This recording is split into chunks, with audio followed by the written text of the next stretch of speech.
Hello. Smart शू door पे रख के गया। ये सब खाली।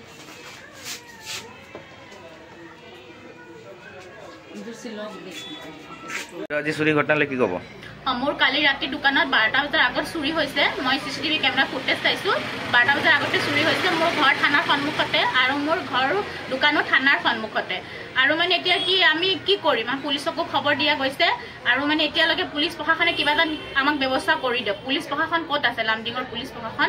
কিন্তু আমি ইমান মানে পুৰে লামডিঙতে চুৰ চুৰ চুৰ, আজি চুৰ কালি চুৰ। আমি সুৰক্ষিত নে? লামডিংবাসী ৰাইজ সুৰক্ষিত নে? মই এইটো প্ৰশ্ন কৰিব বিচাৰো যে লামডিংবাসী ৰাইজ কিমান সুৰক্ষিত চুৰৰ পৰা?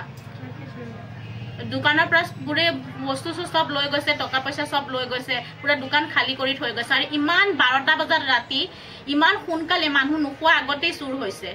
এইটো বহুত লজ্জিতজনক কথা।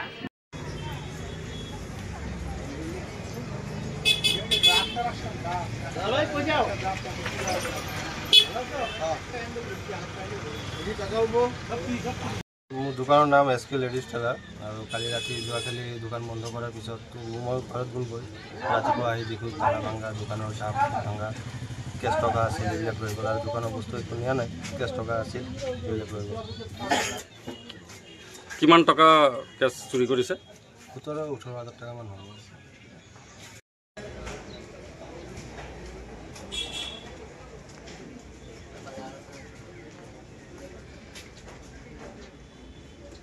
আমার নাম কল্যাণনাথ। লামডিং পানবাজারে আমার দোকান। রাতে তো খুব ভালো মতন দোকান টোকান বন্ধ করে গেলাম, কিন্তু সকালে আসা লোকজন ভিড় দেখলাম করলো এখানে দোকানে আপনার শাটার পাটটা খোলা। পাট করে ভিতরে তাও আমার খবর দিল, আমি দৌড়াতে আসা দেখি, ভিতরে ঢুকে দেখি যে দোকানে ক্যাশ বাক্স ভাঙা।